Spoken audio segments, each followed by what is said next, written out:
Champ and Contender Podcast. Hello, and welcome to the Champ and Contender Podcast. My name is Joseph J. Jones. My name is Fabian Collymore. And today's guest is professional boxer Mitch Frearson. How you doing, mate? Yeah, not bad, mate. All good, all good. Just taking it all in. Do you know what I mean? Like, Thanks for coming to the pub. I've known you for quite a long time.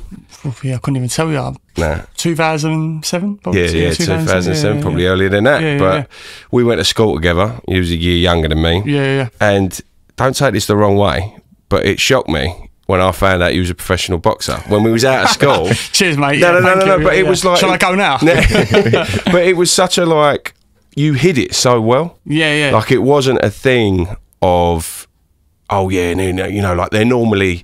You know, the out-and-out hard kids or whatever that you look at, like, you know, I could name a few, couldn't we? Like, yeah, to be fair, you're probably not the first person to say that to me. So, like, everyone that I've ever met that I've got to know, and they're like, what, you're a boxer? You're like, you're too nice to be a boxer. Yeah. But it's like, listen, there's one thing having a street fight, and there's another walking into a gym, being surrounded by a bunch of other lads, and having to train towards a fight. Do you know what I mean? It's like, it's two different things. I'm not that typical pub fighter, do you know what I mean, a professional boxer. So, but that's credit to you, because like my dad was a boxer, right? Yeah. So he was. I remember good. you telling me, yeah. Amateur. What club was he at? He was ABAs. He was barking. So we had him in the other day. They're still about barking, aren't they? Yeah. They're still alright. He wanted to go to West Ham and he wanted to do Repton, but his old man wouldn't take him. Oh yeah. I remember you saying. But like, my dad never had a fight outside the ring. Yeah. Do you know what I mean? So when it surprised me, but didn't surprise me, because I mean, you're like, I've known that side of boxing really, where it's like, you know, your fists could potentially kill someone outside of a ring. Mate, you obviously ain't seen me fight, then, have you? What makes me like, leave it out? Yeah, you ain't seen me box. We've watched a lot. We've watched a lot, and obviously I've seen a lot over the years and stuff. But yeah, just for those who have never seen you fight, like you say, or never watched one of your fights, just give us a bit of a backstory. Where did it all begin for you in boxing? Well, to be fair, like, I remember, because I sort of miss a bit of the story whenever I tell this story, but like, years and years ago, I used to do kickboxing, call it, like, many moons ago, like 10, 11. Yeah, probably about 10, 11. And obviously just done it alongside football. Done it relatively serious. I think I had 3 bouts. I think 1, 2, lost 1, I think. And sort of, as you do, grow up, you sort of become like not really interested in as much. And then literally, like, always sort of been around it, always sort of watched fights and things like that, but never properly took it up. And that was the kickboxing. And then it sounds proper chavvy, but we left, so when we left school, 16, and I went to do my sitting guilds in bricklaying. And mate, it was literally just by chance, one of my mates at the time, Jack Clark, he used to box for Hornchurch in Elm Park. Okay. And I think one day he brought some gloves in, and like I say, as chavvy as it sounds, someone else that apparently boxed as well brought some gloves in as well, and we just used to spar in a car park. Like, literally, I would be like laying bricks about 1 minute, and on my lunch break we're having a fight in a car park. Not like a proper fight, but like a proper spar. I think, what was his name? I think his name, Badgie's nickname was, can't even remember his real name. So you're lying, you do fight outside the ring, I'm talking absolute. So I had this little spar in a car park, like, literally, it was like old school, you know, like back in the day when the school and everyone's like surrounding you, watching you, like, in this car park, sparring away, like, swinging haymakers for fun. And then, my friend at the time, Jack Clark, he done like a little bit of boxing, a little bit of training, and he was like, why don't you come to this boxing club, Hornchurch in Elm Park? And at the time, I was like, yeah, go on. And you like went along, and like I say, I was 16, like the odd fag here and there, a couple of beers here and there. So I weren't the most disciplined of people at 16. Obviously, bearing in mind I didn't box.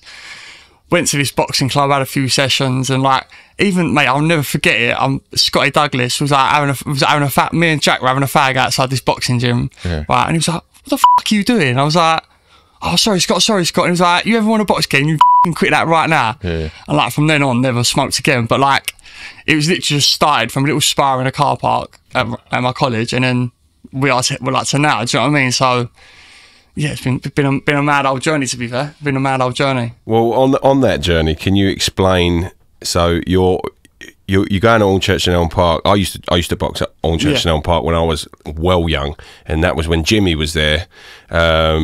what was he second? I can't remember now. Jimmy, famous Jimmy. If you mention Jimmy in Northchurch Park, I feel like that name seems familiar. I can't remember he was a grey geezer, but he was the guy basically. Was his name? It was another guy I think called Dickie, wasn't it? Dickie Small. Yeah, that's right. Yeah. But I mean, from training there, like at Northchurch and Elm Park, did you go into the amateurs from that gym? Yeah, that was like I say, that as an amateur boxer, that was my first club. So ABAs, and then you travelled into the professional route. Yeah. So obviously started off with Northchurch. I think I had about 3 or 4 fights for them, and as you do, like just naturally progress on.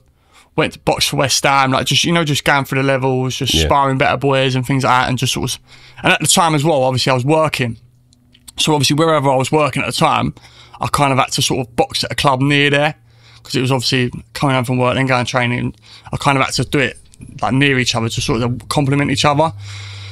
So yeah, I think I boxed at Northchurch, West Ham, Chelverton, and Holland Park. I did, yeah. So went from there, and I think I can't remember when my last amateur fight was.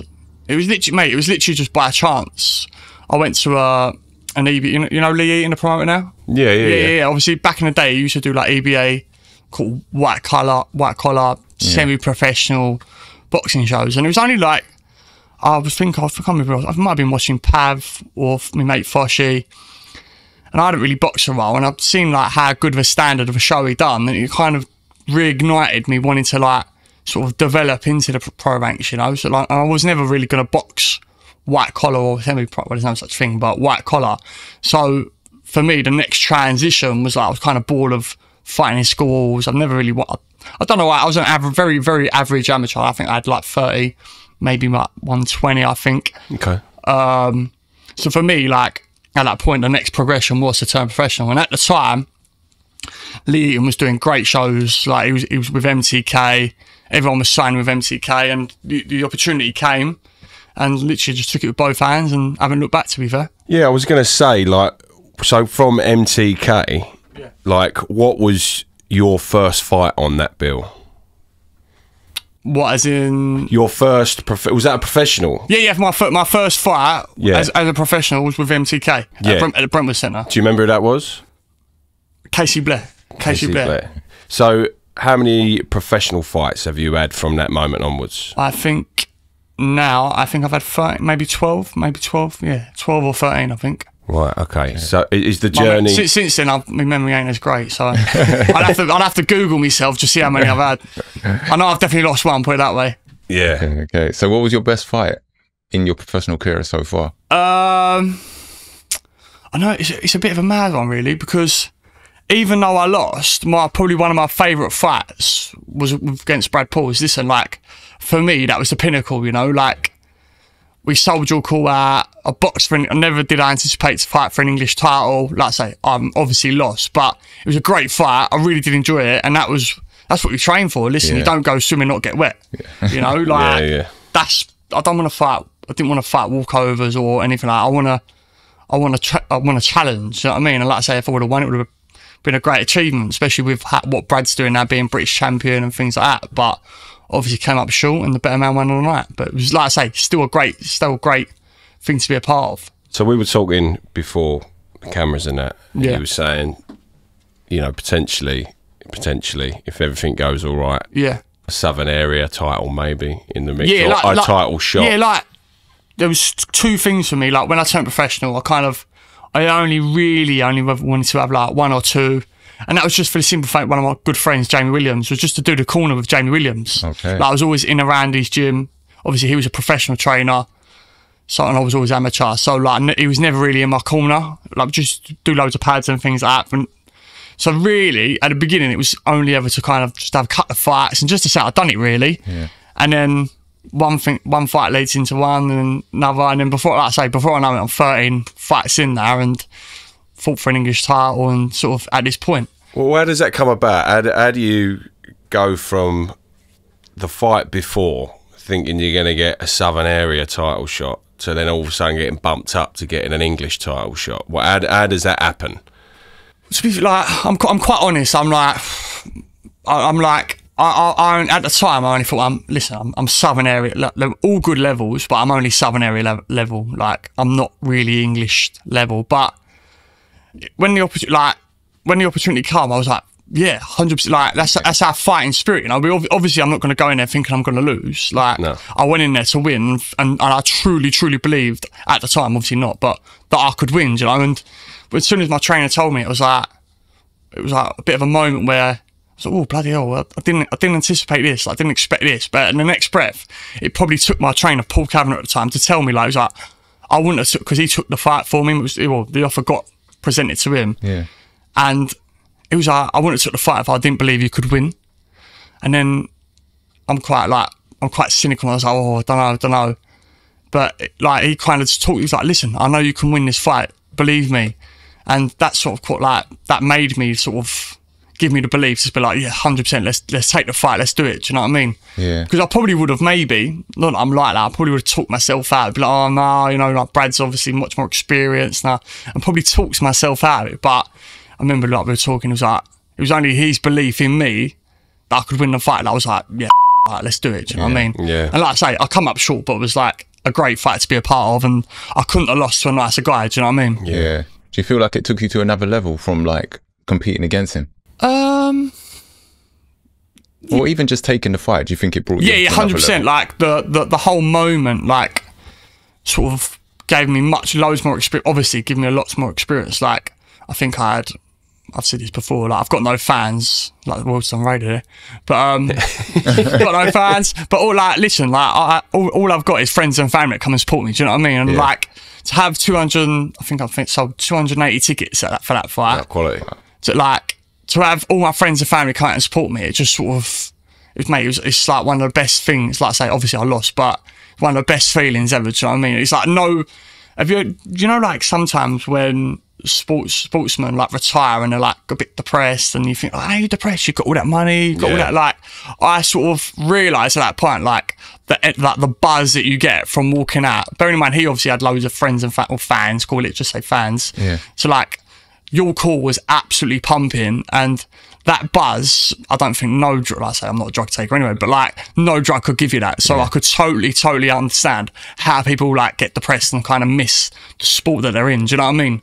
So could you, talking about that, I mean, we were talking a little bit off air, and now you were saying you wasn't sure, you know, if you get this other opportunity to do it again, or if not, because obviously you've got a kid now and you've got a baby on the way, which I can sort of relate to with the music a little bit, having it's my first, so you got one above me, so I always think, like, can I still do music? But it's sort of, in my head, an opposite way. I was like, I'm going to do it 10 times harder to try and do it for Littlin, whoever's coming. You know, like, where's your head at when... You know, you think to yourself, can I do this anymore? You know, are you going to fight to keep going? Listen, I've said to myself, like I say, we've got another one on the way. I've got Maddox, that's just over a year now. Like, my life is going in a different direction. Boxing, like, probably a bit like singing maybe, is a selfish sport. Yeah, massively. You know, like, I can, not literally, but I only think about myself. My missus calls me selfish as it is, do you know what I mean? And to top it off, like, we do laugh. She was like, if I ever split up, I will never date a boxer. She was like, too selfish for my liking.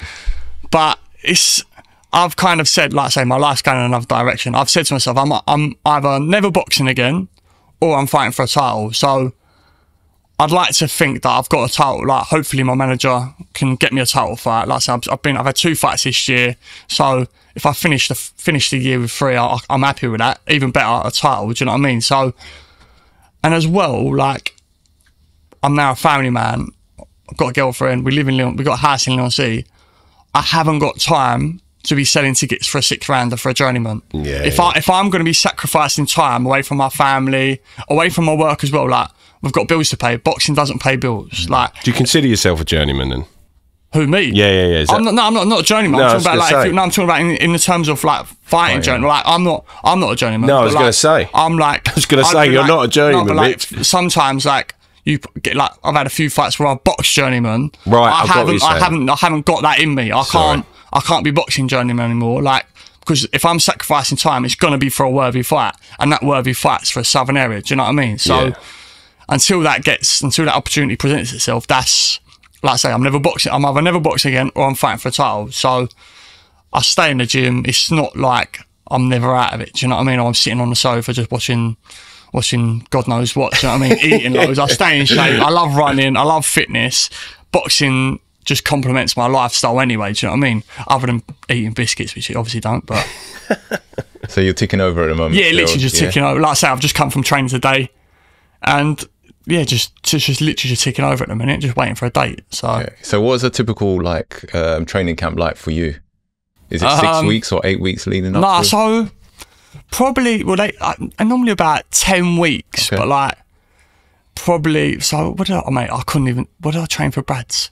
I think it was about 16, 17 weeks, mate. Like, Really? because I got told early doors, and literally, like I say, I'm in the gym anyway, so it's not like I train to get fit. Yeah. I'm only ever like training to get better or just improve my strength and things like that. So I think I worked out, it was like, must have been like 17 odd weeks. Okay. Just training for that fight. So yeah, it was, by the time it come around, it was a long old process. So how does it go? For the first 2 weeks, you're getting your conditioning up, or what's the process? First 2 weeks, second 2 weeks? So it would all start with just like, obviously my strength work, Yeah. my running. Like I say, I always do running anyway. So it's not like, I'd like to say that whenever I've gone into a camp, it's never to get fit. Like, I'm not getting, like, it's just a matter of just refining my body. Like, I always stay relatively fit and in shape. So like, I'm not some fat just has to get off the sofa and got to train for 10 weeks for a fight. Do you know what I mean? Like I say, other than eating the odd biscuit, I've kind of lived the life anyway. Do you know what I mean? So it's not like a big process of having to drop loads of weight. Like, So you're always in it. Yeah, I'm never too far away from it. I'm only ever like a few weeks, but obviously because of the magnitude of the fight, and I've never been in that situation before, and the opponent that I was fighting, like, I was like, right, I'm on it now. Like 17, 18 weeks, let's do it. Do you know what I mean? And yeah, it was like I say, what an experience it was. Great experience. You touched on that obviously didn't win that fight, and it was in 8 rounds, wasn't it? A stoppage in that. But Well, you said it. You said it. But why don't we talk about? Got a video somewhere of me getting stopped. Cheers, mate. Yeah. No, but I watched the fight last night just to brush up on it again, and it was like two people in two bits of steel, wasn't it? It was just that sort of way all the way through. Yeah. And then that last round, it was just. He was sort of he never looked like to me he would come forward. He would just sort of stand in the middle. But like two things really. I want to talk about one of your first stoppages, which was Balraj Singh. Yeah. That was prior to that. Yeah. So that's prior to that. I mean, tell me, like, did you see the celebration? Yeah. I was like, here we go. I know the celebration's coming. So what? Like, talk me through that. Talk me through your strategy. Did you expect to stop him? Or no, like I say, we were sort of don't know if it was on air or whatever. I was talking about earlier, like my old friend, like I've never stopped anyone in my life. Do you know what I mean? Yeah. Like, so any fight I've ever gone into, I've never gone, I'm going to go and stop him. Do you know what I mean? Like, I've never gone into that. One, that's not kind of my mentality anyway. If it ever come, it would come. But to get it on like a stage like that for a Southern Area Eliminator, I was like, I just didn't expect it. I did not expect it. And like, obviously I've been boxing a long time, and the first couple of rounds, and to be fair, like Balraj, great lad, like the first couple of rounds quite competitive, do you know what I mean? Yeah, and it was only like, you just get in that groove, and I was like, this ain't stopping me, do you know what I mean? Like we are having this, like I say, this is, I'm sure it's his dream as well, but this is my dream, do you know what I mean? To win Southern Area. No one's getting away. Like no one is getting away with me of that.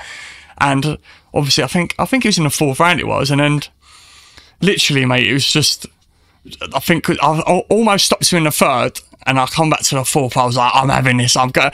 And like, to be fair to him, before I stopped him, he caught me with a few shots and all that could have wobbled me and all. But like, yeah, it was such an electric feeling. Such an electric feeling. So how do you mentally prepare for fights? Like preparation? I think just the natural progression through like starting amateur. Like, I remember my first fight, and I think to myself, are we allowed to swear on this? Yeah, you can. Yeah. I was like, I don't want to be some chatty geezer. I was like, no, everyone on here has sworn so far. And we was always like, should we keep it PG? It's like, we can't stop.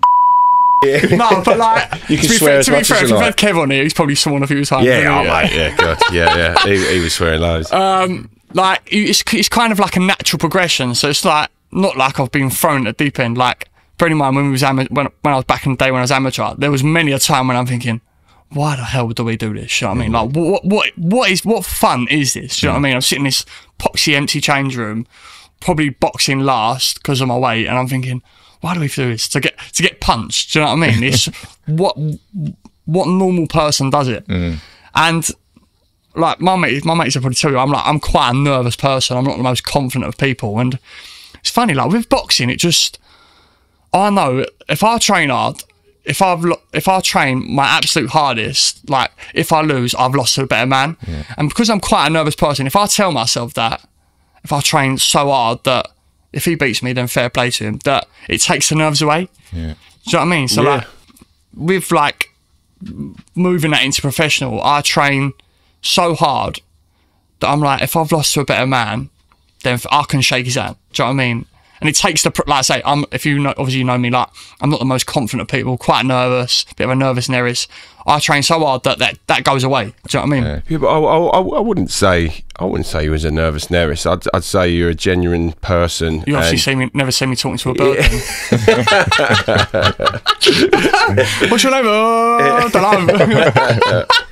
No, but you saying like, you know, you're losing to a better person. Yeah. Like, I mean, let's go back to that Brad fight. Like after that, you have a child, right? Yeah. So after this, you go, okay, fair play. You're better than me. Like you've already described. Like a lot of people would go, you know, sort of hit a bit of a lull and think, oh, for fuck's sake, you know.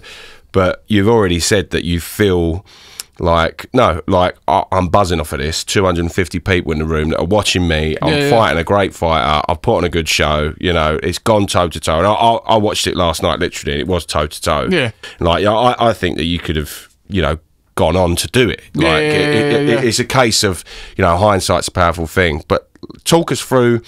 So the fight ends, and then your girlfriend as your child. I mean, that must lift you straight up. Do you know what, right? Going to Frankie, like, obviously, as we've Frankie's your girlfriend. Yeah. Well, she's not my boyfriend, is she? Don't know, we have to mention that. Going back to obviously the fight, obviously got stopped. The doctor, she's upset. She just watched her boyfriend get slapped around in the 8th round. The doctor obviously said, keep an eye on him because he might be concussed. Yeah. So with me, there's never any problem sleeping. I'm like, boom, gone. Yeah. Obviously, the doctor told her that she's absolutely worried sick. So she's up all night, checking if I'm alive, checking if I'm breathing. So she didn't sleep a wink. Next morning, we're all alright, have a bit of breakfast, and then literally like, yeah, just it was literally just a normal morning. Like I say, obviously Brad stopped me, but I didn't get knocked out or anything like that. Pardon me, sorry. You're all right. Never got knocked out. He stopped me, and that was it. So there was not much damage. Do you know what I mean? So obviously the next morning we woke up. It was just like I could have won or lost. It didn't really matter. Like just went for breakfast. I think we went to Brentwood Kitchen. I think, and by like, I think how did it happen? Yeah, she had a flat in Gideon Park, and we forgot the keys. We lost the keys. So she was like, oh, sorry, just go to my mum's house, chill at my mum's a bit, just until someone I think it was our brother at the time, to bring the spare keys. And literally, like, we got round, obviously had breakfast, normal morning, and we was laughing, obviously, because at the fight, everyone's like, she was very obviously heavily pregnant, like ready to go. Everyone's like, what on earth are you doing here? Like, what on earth are you doing? In fact, she was like, well, I'd rather be here than at home. Like, it's, you know, like waiting on texts, it's like, it's pointless. She's been with me through the whole journey anyway, so like, at the pinnacle, she obviously wouldn't not be, do you know what I mean? Even though she was pregnant. And we always laughed because we thought the baby was going to be well late. Like, we was like, this baby ain't coming anytime soon. She had no feelings, like not much kicking or anything like that.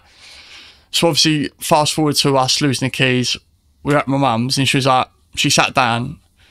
Have you got kids? Yeah. So obviously she sat down and it was like, I think my waters are gone. Yeah. Oh no. And I'm like, no. I was like, obviously very happy, but I was also thinking, I'm shattered. Bearing in mind, like, I've slept the whole night peacefully. Yeah. But I was still tired. But obviously she's absolutely shattered because she's checking if I'm still alive or not. And then I was like, I could do another lay-in. So, literally, we had... I think we went with my mum's. Yeah, that was it. We went with mum's. Waters broke. And obviously, I think when your waters break, it's quite early in a pregnancy. Yeah. So, you could literally go a whole day and not have the baby. So, went up the hospital, and we always laugh because my one thing after fight is I've got to have either bricklaying bagels or a Domino's. That was my one thing, yeah. Went up the hospital, I'm thinking, oh. So, they send us home, I'm like, touch. She was like, come back tomorrow, we'll either seduce you or whatever, check if you're ovulating or whatever. Yeah. I check guess so. I've not had one yet. And then have the baby, something touch, go back home, have the Domino's, perfect. And obviously she's like, her pain threshold is quite high anyway. Yeah. She's like proper buckled up, but I still order a Domino's. And then I was like, it's so funny, right? So obviously now she's in so like it's proper. I think what are they called? When you contractions. So obviously the contractions are getting stronger and stronger and stronger. But I'm like, I've got to have this Domino's. I've got to have this order the Domino's, and all Domino's eventually come. And like I say, she's got a higher pain threshold, and I was like, Domino's came. She's in the bed, like making these mad loud noise. So every bite I was taking, she was like, noise was getting louder. I'm like, couple of slices in. Anyway, got to a point where we sort of like had to go to hospital. I was like, listen, can't carry on like this. We've got to go back to hospital. So I left the Domino's on the side, and then she was like, I'm too tired to push. She was like, I'm shattered, absolutely shattered. So anyway, went to the hospital. And obviously with the firstborn, they were like, oh, is this your first time? Like, you know, and like, she was like, yeah. Anyway, done the whole thing with the hands. And she was like, you're 13 centimetres dilated. You are ready to push. Oh, wow. So obviously I'm like, to be fair, I'm like still, I'm away with the fairies anyway. I'm still away with the fairies. I'm like still a bit, I'm in a bit of a daze. A lot's gone on in the past 48 hours from losing weight on the fight to her now being in this situation. So I'm like, oh, right. I'm like, are we still having the baby tomorrow then? I was like, she was like, no. She was like, we are having the baby right now. So I was like, I was sitting, I'll never forget, it was like little chair, but the bed was really high. I'm just sitting here thinking, how is this all happening? Like, how on earth is this all? And I'm looking around and people are like, how did you feel? I was like, I don't really know how I felt, to be honest with you. Like, so much had happened. I hadn't had time to process any thoughts. Like, I've gone from eating one of Brad Paul's right hands to now watching me missus eating legs a Domino's. Yeah, eating them all, not eating a couple slices, watching me missus legs up to 10 to 2, pushing her. I'm like, you're right, babe, you're right. And then like, all I remember looking, she'll kill me. And all I remember looking is like all these veins like popping out her head, and she's like holding me hand. I'm like, what the f is going on here? Like. And because it happened all so quickly, obviously, like, we was originally meant to go home, chill out, have a sleep, have me Domino's, which I've obviously said, go back in water and have the baby. But obviously, because it all come on so quickly, I was like, what the is going on here? Anyway, I think like I think she pushed for like 45 minutes, and like obviously the baby was delivered, absolutely buzzing, and like. Because so much was happening, like, so one of Frankie's requests was like, the dad tells us sex. Yeah. So obviously, I'm a bit of a dopey sod anyway, like, so much was happening.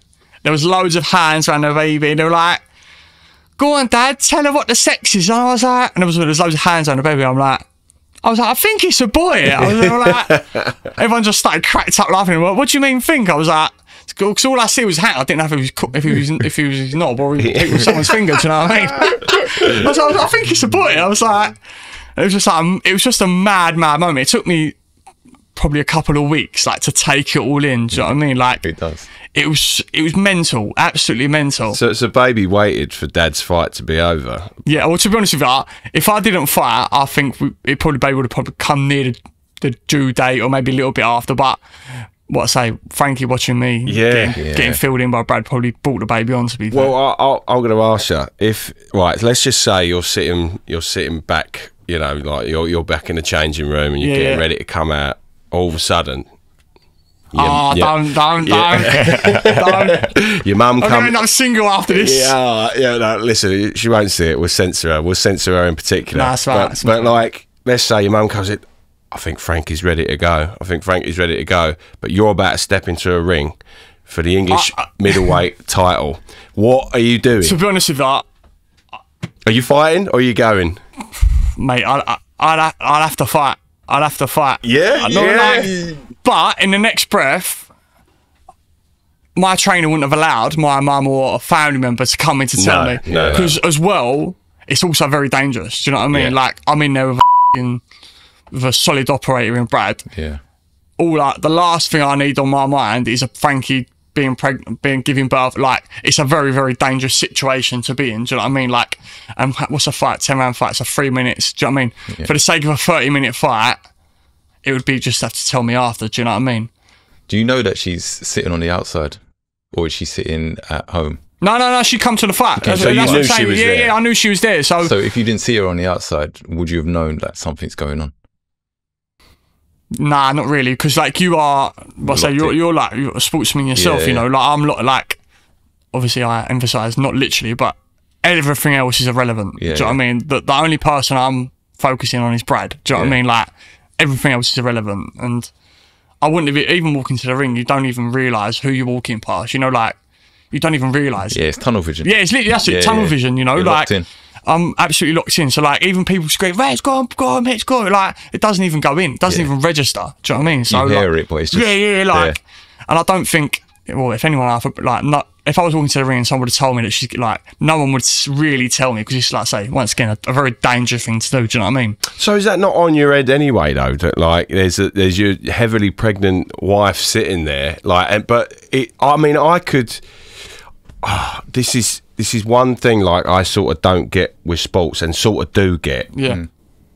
But having that focus, just full on focus, and like as you say, like I'm a musician and we're selfish. So I suppose I do get it in a way that the dream's there, and I need to chase that dream, and I want to make it, you know, and I want to be the biggest I can be. Like you in a way. Like I want that title. I'm all right with the southern area. I'm all right with filling out 1,000 cap rooms for the rest of my life. That's what I'd be happy with. Doesn't have to be arenas. But like when it's something like even family, and like is it that like fierce in your head that doesn't matter, this is it, because this is what you've trained for? Like it's like you said, it's such a tunnel vision. And even through like I was very lucky with Frank, like she was pregnant, but she wasn't pregnant because she had no morning sickness, even up to the very point of giving birth. She was working, like her mindset is probably better than mine. She's probably got more of a better mindset than me, to be honest. Like I'm the one that always goes and she's bringing me back together. But like, because I was so lucky with how she was in the pregnancy, like obviously other than the bump, it wasn't like she was pregnant. Do you know what I mean? Like she was still training. Like I'm kind of like a little bit like admire her so much that like she trained, she worked, and she's got such a stressful job, and she grafts hard and she trains hard, and like obviously other than the bump, it didn't even feel like she was pregnant. And to be fair, like I'm not lazy around the house, but obviously when she gives me jobs to do, sometimes we need to be told, don't we? Sometimes it takes me a little bit longer than what it probably should be. A little bit longer than what it should be. Even for example, change it. But when camp started, there was one light bulb gone. By the end of camp, there was 5 light bulbs gone in the kitchen. And she was like all night. Like normally, she'd be like, do the light bulbs now. Like if I've asked you to do that, not in an horrible sense, but do them. Do you know what I mean? Stop being lazy. By the end of camp, mate, 5 light bulbs were gone. I hadn't changed I hadn't done a single thing around the ass. And she was like, mate, like throughout the whole pregnancy, she was like amazing, to be honest with her. Amazing. Wicked. Yeah, it's pucker. Like, so in like, if I maybe had someone that was probably not as understanding, or maybe the pregnancy hit him harder a bit than normal than anyone else, like I probably would have suffered a little bit. Yeah. But because she absolutely breezed the pregnancy, it made my life easier. Like I didn't really. Like I'm not the most comforting of people or the most reassuring of people. Like I didn't really need to do that with her. Do you know what I mean? Like didn't really have. I think there was probably one day where she had a little emotional meltdown. I was like, what do you want me to do? I was like, but, what do you want me to do? I was like, but other than that, like, she was sweet as a nut. And there was probably many a time when she could have like, slow down here, like, I'm never home, I'm always at work, or I'm always at training. Yeah. Then I'm selling tickets. Bear in mind, I'm sold 260 or 60 odd tickets. So, which is good doing, isn't it? Oh, mate, it's brilliant. But like, every single, like I said, I've got no fans, all friends and family. So the least I can do is go around, try and deliver them all personally, and speak to everyone, because it's like a person, like. Yeah. So I think that was my 10th or 11th fight. So if you look at it, like, £50 a ticket, that's either £500 for 10 fights, obviously. That's a lot of money to spend to watch me box. I mean, just call it 10 fights. £500. So the least that I can do is go around and obviously say to people, like, thank people, even just chat, just show my appreciation. Do you know what I mean? So doing that on top of her being pregnant, probably, yes. Yeah, but it is, at least there was something to focus your mind on other than to be honest, like this time around, she'd probably prefer if I was in the camp, because it probably mean I wouldn't be at home as much. And but I've felt, because my wife's pregnant, and it's a thing that I found. She was now my obsession, and it was such a weird thing. Like, I felt like a dog doing circles round her. And like, I ain't a jealous person. I'm not like that at all. I'm quite a nice bloke. I think so. I could be to some people says, I don't know. But it just something, we was on holiday, and it was like, I'm on holiday now, I can relax. So I turn off from music, I turn off from work and all that. And then it was like this thing of like, you're pregnant, you're mine, I'm obsessed with you now. And it was like, she became the obsession. So it was like, thank God for this podcast, because she was like, just go away, man. Leave me alone. Listen, I want to talk about your last fight, which was Selhurst Park. Yes. So you're at Selhurst Park. That was Riakporhe and Billing Smith. Yeah, the undercard of that. So that was a 6-rounder or 4-rounder? No, it was scheduled for 6, but then it ended up just being a 4-rounder. Right. Okay. So talk us through that fight. Who was that against? And what happened? Against, well, it's funny enough. It's a guy called Marco Simmons, who's literally just got a stoppage win against a great opponent on an Eddie Earn show. Right. So to be fair, like, it was a great opponent to have on a great stage. You know what I mean? And it was obviously I got the win, but it was a great fight to watch. You know what I mean? It was a very fan-friendly fight to watch. Yeah. Parker, brilliant. So after that, then, so that was shown on Boxer, wasn't it, as well? Yeah. Yeah. So I want to keep touching on it, because hopefully we can get all the fans looking to get him the title shot for the next one and all that. So you want? Yeah, it was what, mate. Can you imagine just hearing that story about the pregnancy? He'll get it. Give him the shot. Yeah, they should give me it just on the pregnancy, little like anything else. So who's managing you at the moment then? Steve Goodwin. So Steve Goodwin, do you think he's got the capability in getting you that shot? Oh, mate, 100%. Like, to be honest with you, yeah, mate, like, a great manager, very, like, a great. In boxing, there's probably not a lot of, well, in business probably, there's probably not a lot of honest people, do you know what I mean? People, you probably know the same in singing, do you know what I mean? Like, full of dogs. It's full of. I might be being biased, but like what a great, honest person Steve is, do you know what I mean? Like, obviously he's a businessman, and since I've been with him, he's like, always providing me with like the great opportunity. Like I say, the Selhurst Park, he probably manages, I'm just going to say round number, he probably manages over 100 fighters, and he give me the opportunity to do it, do you know what I mean? So like, I've got nothing but praise for Steve, do you know what I mean? And obviously got me the English title, got me Selhurst Park. I'm well happy with him. He must have seen something in you though for that title shot, right? I think it was just, well, like probably with you, it's all about timing, isn't it? Do you know what I mean? Obviously I had that great win over Bare-Knuckle. You got to be good. Yeah. Obviously, loads of people not loads, but like loads of people turn professional, but I only ever really have very few continued. I mean, people normally have like 2 or 3, and then the buzz wears off, and then because it's all done on ticket sales, like they never really pursue anything. Do you know what I mean? So it's a proper hard sport, unless you've got a good deal, which obviously I haven't. It's a proper hard sport to excel at. So to get that English title, I was buzzing to get that, to be fair. God, mate, it's unbelievable achievement. Yeah. So is everyone like working at your level trying to get ticket sales? Yeah, so I'm a small hall fighter, so obviously like places like York and things. So I haven't really got a deal in the sense of where I get paid a certain amount per fight. It's all done on ticket sales. Yeah.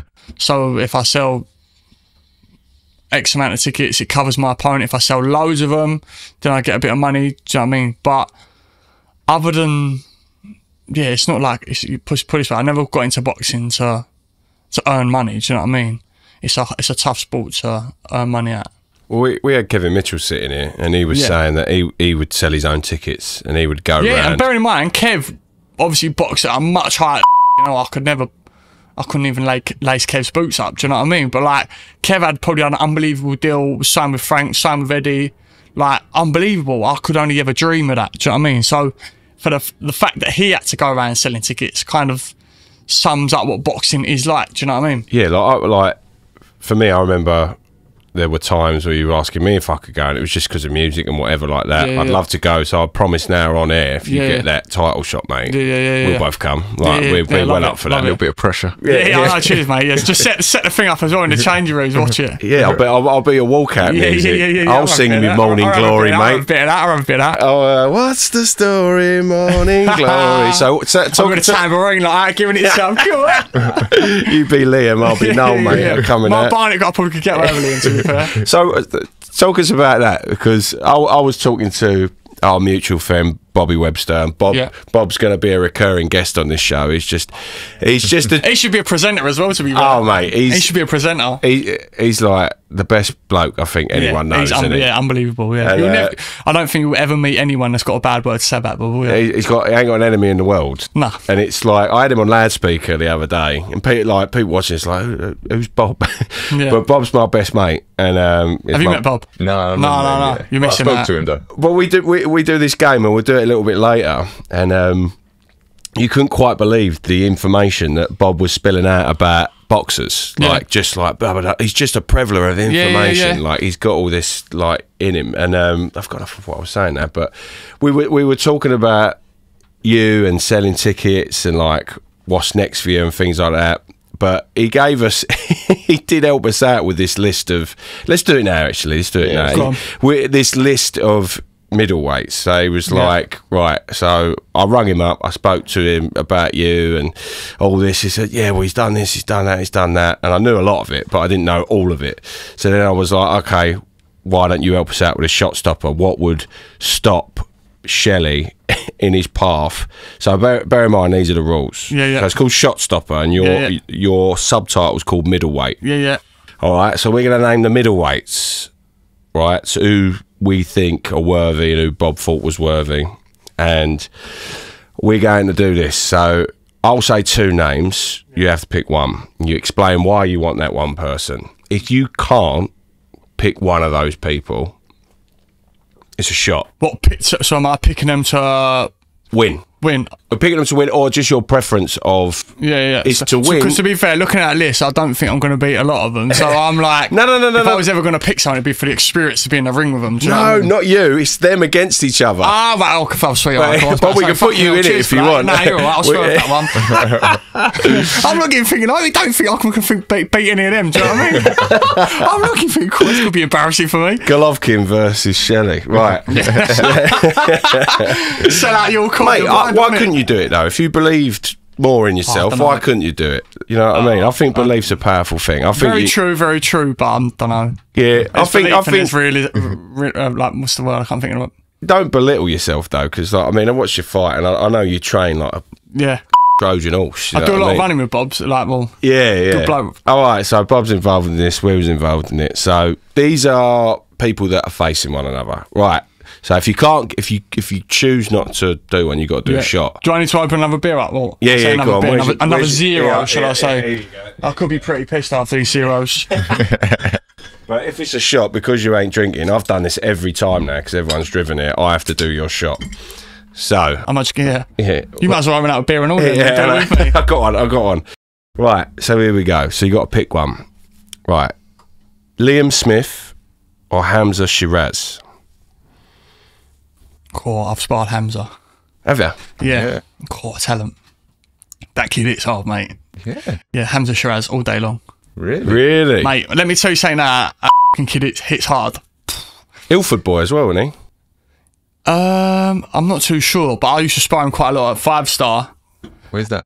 In Harold Hill. Okay. And there's very few people that have hit me, and I thought, I'll be on my toes for the next 4 or 5 rounds. But yeah, Liam Smith all day. Not Liam Smith, Hamza Shiraz all day long. All right. Okay. Hamza Shiraz or Brad Paul? Oh. Right. Because that could be on the cards, right?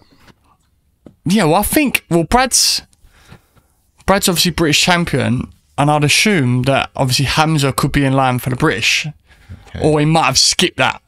He might be on. He's obviously Brad's British level, but Hamza might be on world level.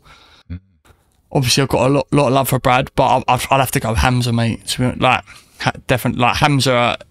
It's something else. Like, there's very few people I've been in a ring with, and like, before I thought about the punch, he already knows what I'm throwing. Like, really? Mate, yeah, like. So he's IQ. Oh, mate, unbelievable. Like, he was special then. So, and I haven't sparred him for a long time.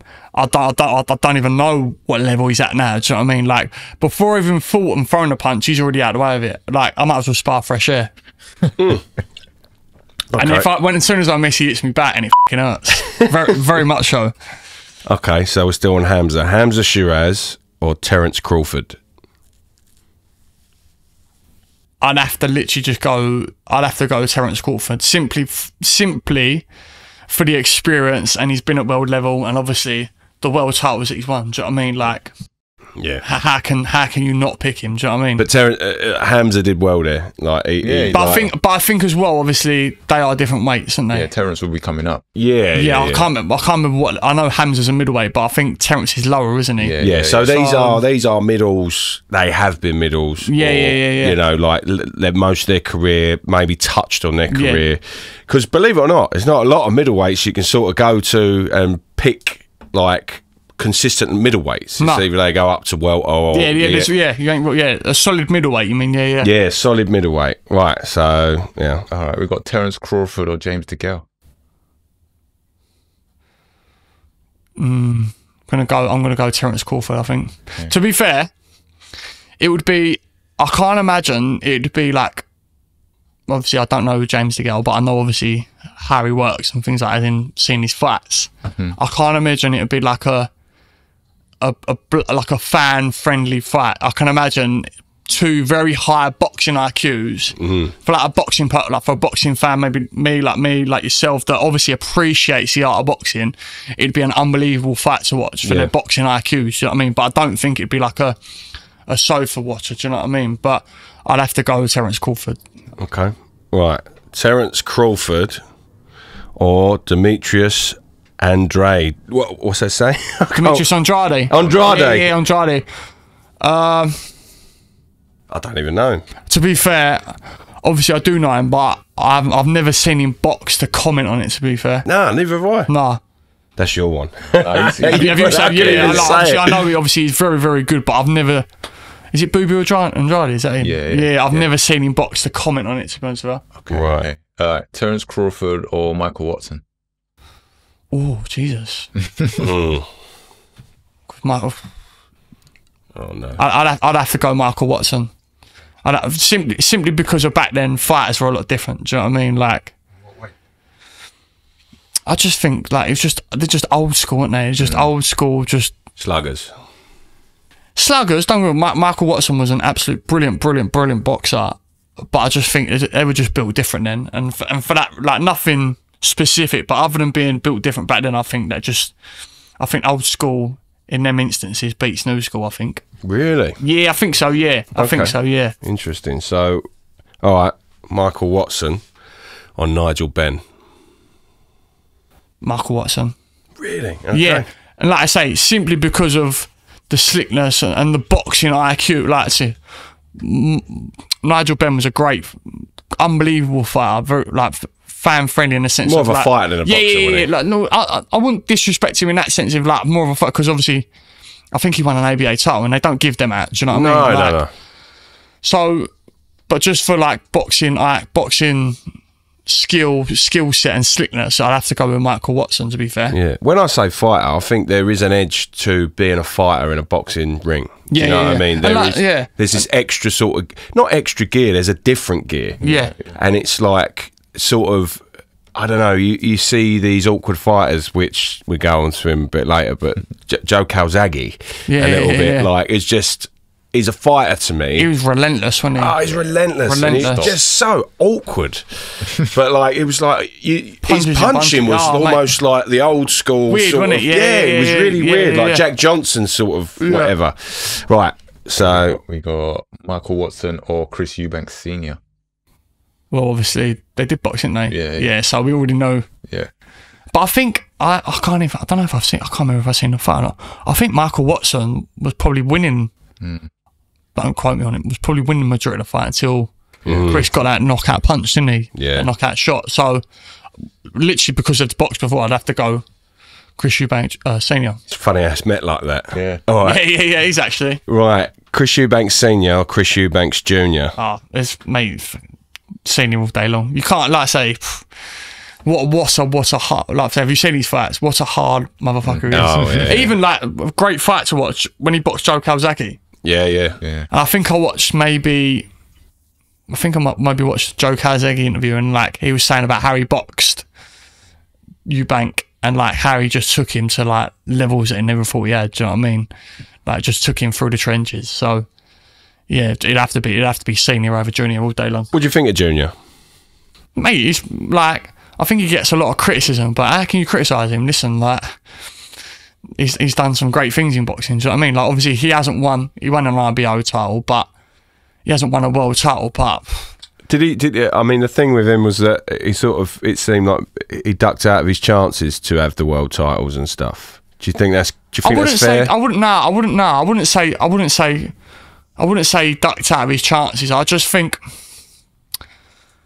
think where a lot of people obviously said yes, so like maybe, like how I got the opportunity with Brad, I was like, yeah, I'm on it. Do you know what I mean? Like he's like, he doesn't need to say yes. Obviously he's very smart. He doesn't need these money opportunities to sort of better him. Like if it doesn't work for him financially or with work with him in general, then like he doesn't have to take it. And then he obviously gets criticised for it, but he's his own man. Do you know what I mean? He's allowed to pick and choose. Do you know what I mean? Like, if deals are right for him or if they're not. You know, if you got offered a music deal, just because it's a music deal, doesn't mean it's a good one. No, exactly. You know what I mean? Well, yeah. I mean, we was talking about that. Literally, we had a singer in here. She's amazing, and she just does everything on her own because she's like, I don't want anything to do with the music industry. Yeah.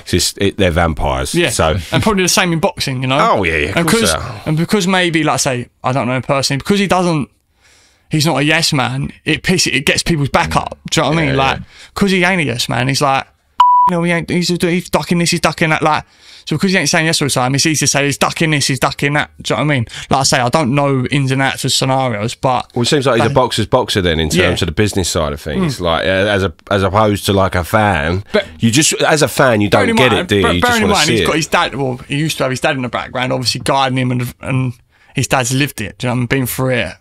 Do you know what I mean? With the financial side, the business side of it. So if anyone's going to give you good advice, it'd be Chris, don't go for it. That's kind of that was, yeah. This impression. Ever. No, to be fair, it's a lot better than I'm not even going to do it. You kick me out. So we're at Chris Eubanks Senior or Conor Benn.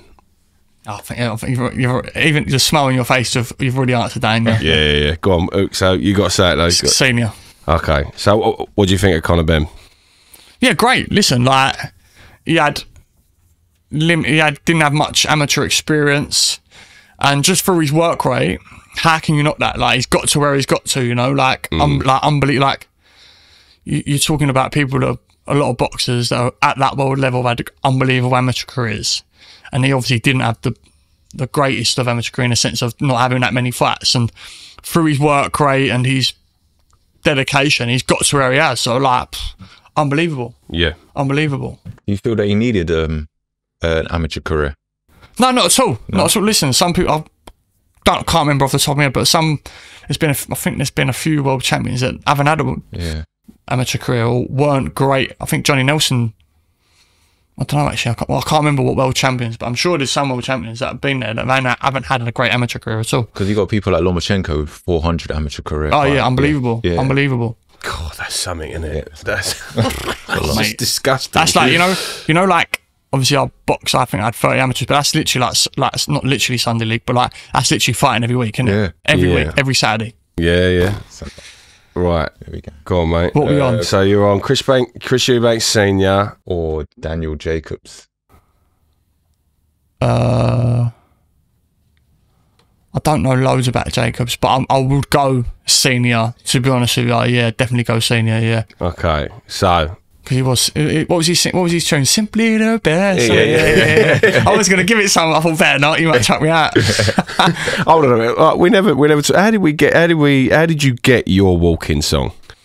Funny enough, I think I've done an interview a few weeks ago, and obviously, like I said before, boxing's all done on ticket sales, and like I said, I won't do it again, but the night before my fight, I'm driving around with one of my best mates, Dom, just dropping off tickets, selling loads of tickets, and we had the iPod on in the car, and literally Morning Glory come on. Obviously, I had it blaring. I was like, I'm having this as me ring walkout. Do you know what I mean? Oh, quality. Oh, mate, it was unbelievable. So, for that, I think, like I said in another interview before, for that reason, like I picked it one of my best mates. That will stay with me now. So I've got a sentimental value to it, mate. Yeah, and even now, listening to it even now, if I hear it on the radio, I'm like shadowboxing on someone's front drive, fucking fighting in the car park, giving it some revives on, giving it some of that. Do you know what I mean? Yeah, but that's what it's about, though, isn't it? Like, you're gonna go Oasis. You got a ticket? No, I didn't get a ticket. I didn't manage to get. To be honest with you, I just didn't get around to doing it, to be fair. Nah, I've got one.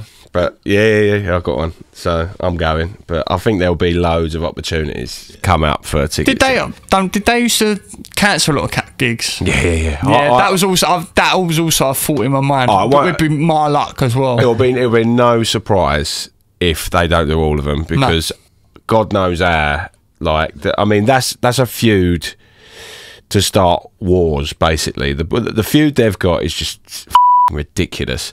But I was lucky enough. I saw their second from last ever gig. Really? As my first ever gig. So that was my first ever gig. I had a. So it's a gamble then, because it's a gamble, because that was such a good gig. Yeah. The bar has been set, so like. Yeah. Well, do you know what? I hope they live up to that. I so do I. Well, it was quality. I'm sure they will, but like. It was at Wembley though, so everyone was in like plastic cups and just chucking it over. Sounds like from a V-Fest. If you had something warm at your back, you're like, I've just been oh, mate. But we all done it as well, John. Yeah, you got because you can't go nowhere. I don't know what girls do. Yeah. Girls are just like, wow. Like, we're all talking about women having babies as well. Women having just had babies or whatever, going to the toilet and going the bladder's so weak. Don't know why I went there. Right, so we're on GG. We're on Triple G or Canelo.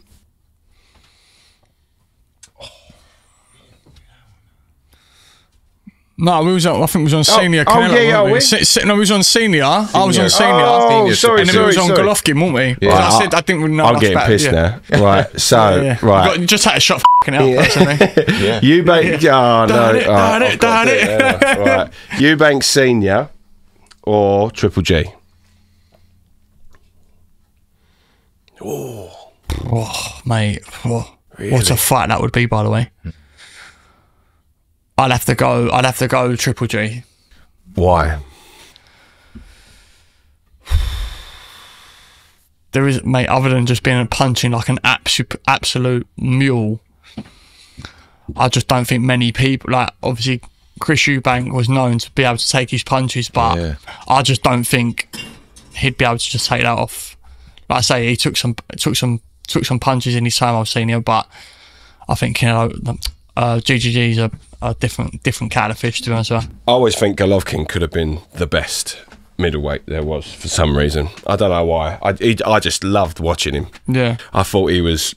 I'm probably wrong in that, and it's probably a biased opinion, but I used to love watching him do it, because I always remember his neck as well. When he used to take punches, his neck would just literally just absorb it. Just And for someone who looked like Mr. Bean to just look as well as like the hardest geezer in the room. I might be wrong, but like geographically, I might be wrong, but like them Eastern Europeans are just fucking built different. Aren't they? Yeah, they're like, even if you had a fight with one on the street, you wouldn't want to fight. Do you know what I mean? Like, it's like eating like. It's like gas meters, man. Just, you ain't going nowhere. You ain't going nowhere. Quick one in, fighting one of them geezers. All right, we're gonna go Triple G or Canelo. Well, it's kind of we've kind of answered. We've kind of answered that. To be fair, they had the trilogy, didn't they? Yeah. Did they draw? They drew one and Canelo won two, didn't they? Yeah. Is that But right? I don't think he deserved one of them. Especially. Was that the last one? Might have been the last one, wasn't it? I think that was the last one because that's when he won. Oh no, it might have been the second one, and I think it was the second. I think he beat him convincingly on the third one to sort of end that. Yeah. And that was it that? I think it was, because I remember like everyone, because I was watching. That's the beauty of boxing, isn't it? Like, you don't support like a country or where you're from or anything like that. You support an individual, and I was Golovkin all the way. I just loved him. I loved how normal he was and how like all right he was. Like, you could literally like meet him in the street and not know anything. Not know anything. That's why you should never judge a book, mate. Like, I mean, I don't know. I just felt like he had that second one or third one. We'll have to go and have a look. Right. So Canelo or Sugar Ray Robinson? That's an old one. Ooh, very old one. I'm kind of going back on what I said about old school, new school. Oh, so do we say Canelo or Sugar Ray Robinson? Yeah. Oh. I'd probably have to go Sugar Ray Robinson, because I'm sure, didn't they used to box 15 rounds? Yeah, they used to do 15 rounds. Yeah, so I'd have to go Sugar Ray Robinson, simply because I can't see many men of today going 15 rounds punching that savage. Do you know what I mean? Have you heard the sort of spooky story of Sugar Ray Robinson when he was gonna fight an opponent? I don't know who it was, and it probably deserves more of a look into out of respect. But he dreamt that he was going to kill this opponent the night before. And he sounds familiar, this story. Yeah, he wanted to pull out. It's a dead true story, because he's on. You've got video footage of him talking about it. He wants to pull out of the fight the night before. They won't let him pull out of the fight. He's dreamt how he's going to kill him, and he's seen it all. He's seen it, you know, frame for frame what he's done. He's like, no, I'm not doing the fight. They forced him to do the fight, and he kills the fighter in the ring. And like he was like a pure, like, you know, believer after that. It was like, how on earth? Like, he could have stopped it. You know, to have the choice to like get, but I get it. It's harrowing, like, isn't it? Absolutely harrowing, isn't it? Jesus God. Horrible. Right, is it me or you? Yeah, you. Right. No, it's me. Go on, mate. Sugar Ray Robinson or Joe Calzaghe? I'd probably have to go, like I say, Sugar Ray's probably one of the greatest, like, he's a goat, isn't he? Do you know what I mean? So I'd have to go Sugar Ray Robinson, to be honest, as well. Oh, Joe Calzaghe would have probably awkwardly done something weird, though. Yeah. Right. Oh, mate, this is a quality one. Marvin Hagler, innit? Yeah, Sugar Ray Robinson or Marvin Hagler. Have you got, who else? Have you got, yeah, I think we should, Hold on. Who did Marvin Hagler fight? I can't remember. Marvin Hagler. Sugar Ray. Hearn.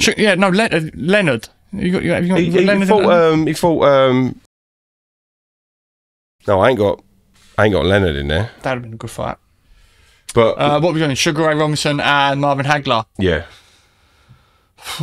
Hitman Hearn is who Hagler used to fight. Who? Hitman Hearn. Hitman Thomas Hearns. Yeah. Thomas Hearns. Yeah, I think I'd have to go Sugar Ray Robinson, to be fair. Simply just for that, make that 15 round tenacity. Yeah. I don't think, even though obviously Marvin Hagler obviously was many moons ago, I don't think many people would be able to live with that. How can you, Sugar Ray Robinson is a 15 round fighter, how can you escape that for 15 rounds if you've never done it? Yeah. Okay.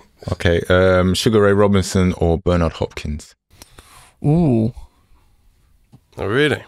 Yeah, only because of, I feel like, obviously towards, not the end of his career, but I think his game changed a little bit more, Bernard Hopkins, in the sense of like,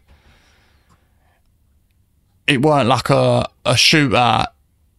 It was very, very, very, very technical, and I think it like the many, not nick or win, but like he could work it in a way to get the win. Do you know what I mean? And was very is that all right? Very shrewd with his work. So I'd probably have to go with maybe Bernard Hopkins, simply because obviously the shrewdness of the new school would probably beat the old school for 15 rounds, I reckon. Yeah, I'd have to go Bernard Hopkins, I reckon.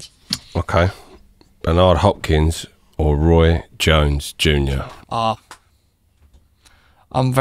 This is bad of me. I can't remember, because they've already fought, haven't they? Yeah. I'm sure they've fought, haven't they? But for the life of me, I cannot remember, because Roy Jones is one of my favourite fighters. For the life of me, I can't remember who won, though. Can you? I can't. You're going to have to Google this. I can't. One moment. I feel like it probably might have been Bernard Hopkins that beat Roy Jones, maybe. But I used to love Roy Jones. I used to love.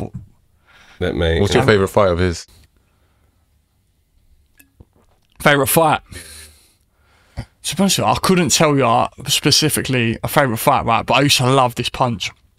I'll try and show you it. So we used to do this like looping punch. Yeah. He used to do this looping punch, right? And then obviously just let it go. And I've done it at Selhurst Park. I'll try and find it. Where is it? Oh, mate, I'll have to try and find it. So combination. What's your favourite combination you would like to you throw? I do like throwing body shots, even though it's weird, obviously, because I'm quite tall. Yeah. It's not really the most easiest for you. Yeah, it's probably not the most obvious of favourites, but because I'm quite tall, I like. Okay, it's quite digging them in. Yeah, I do. I do like a body shot. Works in your favour though, something like that. Yeah. I do love a body shot. To be fair, and just watching them it's like just watching them sort of crumble a little bit, or that little feet when you're either whether it's been sparring or fight, you can hear them when you know you've got and I've done the same when I've had a good body shot. When you've caught them with a sweet body shot, you can, and it's like. you know they're gonna always yes, love it. So would you just plug away at that when you hit them with a body shot? Yeah, just keep working away at that. So you just go up first, obviously, and then you go down. What's that? What with the shot? So after you hit them with a body shot and you know that you've hurt them, would you go straight for it again, or you go up top and then go low? No, I'd probably go up top. To be fair, I'd probably go. I wouldn't let them know that I've found that. Yeah, I wouldn't because obviously if I keep going for that, all they're going to do is just go like that. And, do you know what I mean? But I'd probably just once you know you've got that thing, once you sort of know you've got that spot, it's literally just a matter of just tapping. You can just keep tapping their arms, because they know it's just that elbow tucking. It's like when you know you've got them. Do you know what I mean? Yeah. Right. So when the fight went to the judges' scorecards, Hopkins was named the winner by unanimous decision, with the one score of 118 to 109 and two scores of 117 to 110. So Hopkins won. Yeah. So we got one more. Yeah. So you're going with. Where is it? What's that? No, I was just trying to find something. I was just that bolo punch. I think that mad punch. I think I threw. So that's it. So you've gone as your winner. Oh, that's it. Look. Who's your winner? Hey, look. Ooh. It was an uppercut, it wasn't a straight right, but. Quality, look at that. But the roller bit was from Roy Jones. I used to do it back in the day when I was amateur, and I don't know why I done it, but it just randomly came out. Bit of flair. Yeah. So you are confident. Yeah. Right, so who was your winner there? Sugar Ray or Bernard Hopkins? I think Bernard Hopkins, wasn't it? So Bernard Hopkins was your middleweight winner? Yeah. But Bernard Hopkins versus whoever else throughout the things anyway. I'm going to go on to asking you about. It's funny, you just showed me that video. Yeah. And the way you do your hair and you braid it and stuff like that before you go into warrior mode. Braid in my hand, Fabian just having another go. But you 40 basic. You remind me of a UFC fighter. Oh, well, that's Sean O'Malley, geezer. Yeah, but just the energy of I'm going on an aesthetic here, because it does play a role in terms of intimidation and things like that, like the tattoos around your body, like the hair, the beard, all of that, and then I hear my squeaky voice. He's all right. He's like pitch voice. But my question is really would you step into the realm of UFC? Never say never. Because you've done kickboxing already. Yeah. Never say never. But yeah, I wouldn't mind. Like I say, I'm 32. Do you know what I mean? If I turn like, I've kind of said my like Southern area title in my last fight. If I said to my missus, oh, by the way, babe, I've stopped boxing now, won a Southern area title, or maybe lost it, whatever. I'm now going to go into UFC now. I think I'd probably be homeless. So I'd be living in this pub, maybe. Well, let's just say, you know, age is not, you know, it doesn't define the body. Yeah, right? yeah. Let's just say, okay, you got your Southern area title. Yeah, yeah. You've won that. Yeah, yeah. Right? You're thinking, oh, you know, this guy comes along, Dana White, he goes, hold on, I like you.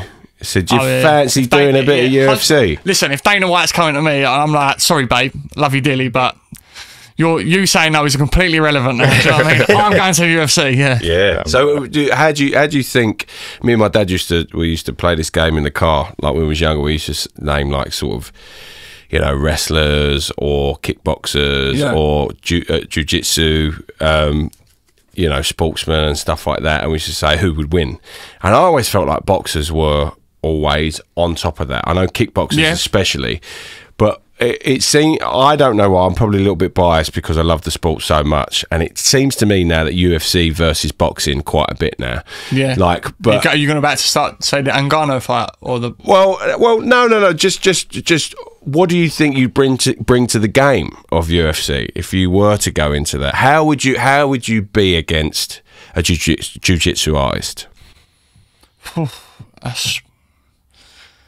be honest with you, I'd probably, because I'm quite a lanky so a guy that's maybe a bit smaller, that's unbelievable jiu-jitsu, I'd be an absolute dream for him. Do you know what I mean? They'd have me in knots. Right. They'd have me in absolute knots. But the only thing that would probably benefit me is the kickboxing. Do you know what I mean? Like keeping them at range. Obviously the lanky arms, the lanky legs, that would probably be the only thing. But as soon as that starts rolling about, I might be doomed, to be fair. I'm gangly as it is, let alone looking all tied up in the middle of a cage. Yeah. But it's weird, so like when you talk about me doing like UFC or like cage fighting, one thing that's proper obscure, one thing that's come into like become really popular is like, I've always said I'd love to do like a bare-knuckle fight. Right. Like, and this is not being chavvy or anything like that. Like, not like started off in a car park. yeah, true. I had gloves on though, to be fair. But I've always wanted to do one. Yeah. Don't ask me what there is. That's what I was just about to say. Why? Yeah. There is no like just the thought of just only one. Do you know what I mean? But like and bearing in mind now, I don't know if you've seen like BKB has become like quite big now. Do you know what I mean? But I say I'd like to do one. I'd probably get around to it and think, do you know what? That. Yeah. But it's weird because that you know, like obviously with boxing it's like that nervous energy. I think there is nothing more nervous energy than BKB. Do you know what I mean? Going in for one of those. But yeah, I've always wanted to just do one. Like I probably will never do it. And to be honest with you, my missus probably, I'll have 2 kids by then. It's not the most smartest of ideas. Do you know what I mean? Yeah. Yeah, but they're young enough not to know, and you can go and do. But I don't think it's not worth. It's probably not worth it in the sense of like it's just like even for me, cuts. Like on a selfish point of view, like for me, yeah, sweet. But like what my missus has to go through, like say if I get her or say I can't work. Bearing in mind I work with my hands. Like I'm a bricklayer by trade. Yeah. So it's probably not the most smartest of ideas. Like, sorry, babe, we can't pay bills this month. And I had a BKB fight though. Yeah. Did you watch it on YouTube? Yeah. That's not probably going to wash. You could end up a champion. I'm always one of them. Always poking like, no, but you can do it because because you've done it. So my missus probably hate you. She'll be like, stop giving him all these like emphasis to go for it. Well, just you know, like I always think in our school that we went to, there were a lot of people that could have done a lot of things. Like a lot of people that, you know, were either in football, like even when you look at boxers like Mark Henderson, Joe Henderson's brother and stuff like that, went to the Olympics and whatever. Yeah. Like, I always laugh at it because it's probably not even a true story. But I'm sure, didn't he get offered to go like, and he could quote me, like, didn't he get offered to go like the Junior Olympics or something? But he decided to go Magaloo for like Mali or whatever. Because such a Henderson thing to do as well. Oh mate, because do you remember Mr. Berwitz, right? Mr. Berwitz, he was a turn like that. Said, right, we are here today to talk about Mark Henderson going to the Olympics, and it was all like, oh wow, quality's going to the Olympics, and then he just off on an 1830s holiday in like Magaluf. Having shots off some random bloody bird in the street. Before we have a little wrap up on that, you're training at Legends Gym now, is that right? No. I started off at Legends. I'm training. I think it's called. My trainer is Will Jones and Bill Dodd, but I think it's called. They've got a new gym now in Collymore. I think it's called Elite Boxing. Because that's what I was going to ask about Will, because Will was at Legends, wasn't he? Yeah. So how it all started, just quickly. Obviously, I started boxing with Jamie in the shed, like a little. It was literally just a ring and 3 bags. That was literally all it was. It was proper spit and sawdust kind of gym. Yeah, it was horrific. Do you know what I mean? But like, met some amazing friends through it. Following on from that, Jamie moved to the gym, Legends Gym, as in the new gym that he's in now at Marbaker Social Club. Will Jones moved to the shed, built up a great client base, built like a great circle of fighters at the time, and then just progressed on from the shed to Edge Gym, and just been like a natural progression for him. What's Will like as a trainer? Because to me, he pops up in every undercard I ever look at on the TV, and I know. I sort of know Mel, and I know her dad really well, Kevin. I want to get him on it because I want to talk to him. Get him on it. I'm training with him tomorrow. So, well, just if you wouldn't mind asking him. 100%. I'll ask him. Here you go. He's game for all that and all day. Like he's proper like good for all that. Yeah. Especially like in a scenario like. Yeah. Listen, I've never done a podcast. I mean, but to do it with one of my friends from school. In his pub in his garden. The Arsenal pub. Yeah. Oh, he's Arsenal, mate. Come on. He's I was like, I'm sure it ain't Arsenal. I'm sure that's the much you proud yet. But so what? Thank you for asking him. But what's he like as a trainer? Yeah, great. Like it's just. I've been around Will for years. Absolutely, like I say, from the shed. We call it from the shed days. So it's like. It's just like boxing with a friend. Do you know what I mean? Like, obviously, he's got the authority to say rein it in, or he's like got the authority like to say go for it. Do you know what I mean? Like, other than being my friend, he's my trainer, and that's like we can. I think is that right? He can differentiate between the both. Do you know what I mean? Like, and I respect him and his knowledge. So like, like good. I couldn't ask for a better trainer. And as well, on top of that, I can't forget him. Obviously, Bill Dodd. Right. Obviously, where I work full time. A lot of professionals train during the day. Yeah. And I can't be telling customers, I'll do your drive later. I've just got to pop off and go sparring. Do you know what I mean? Well, that's a luxury, isn't it? To train in the day. Oh, mate. But as well, like you got to earn a pound coin. Yeah. As well, I don't think Frankie's going to be too happy me instead of earning money going sparring. Yeah. Don't get me wrong. Like every now and again, I can get away with it, but realistically, it's probably not very efficient money wise, to be fair. You were talking about Will. What's the best piece of advice he's given you? Do you know what? Right, he said so. I can't think off the top of my head, like specifically, like outside the gym, but I remember the last fight with Marco Simmons. I can't remember exactly what advice, but he gave me this, like the first round, like it's a 4-round fight, so it's kind of not literally, but it's kind of like a bit of a shootout. Do you know what I mean? And I was I wanted to go in there and just put on a performance, and probably a lot of nervous energy. I was like 100 mile an hour, probably just won the round, but like I got into an unnecessary war, and I will never forget going back to the corner, and he literally just calmed me down. Like I say, off the top of my head, I can't remember the advice he gave me, but he literally just give me this bit of advice, or like advice in the corner, and it just like set me up for the next 3 rounds. But like I said, once again, I can't remember what it was, but if he hadn't given me that advice, the fight could have been a completely different fight. Do you know what I mean? And I think it was something to do with like, listen, I'm quite long and lanky, and Marco was smaller than me, like short height wise.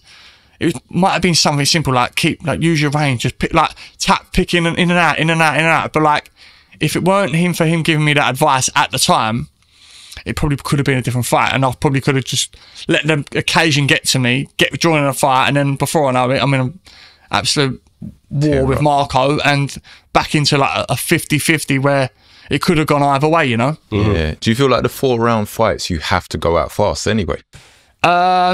Yeah, relatively, like, yeah, I can't think of the correct word, like, fast, but obviously strategically fast. It's not a matter of just throw fucking handbags, you know what I mean? Like, just throw it and see where it ends up. It's still a strategic, like, element to it, do you know what I mean? It's not about just having a war and obviously sometimes it does develop into a war, but it's literally just a matter of, like, just keeping it simple.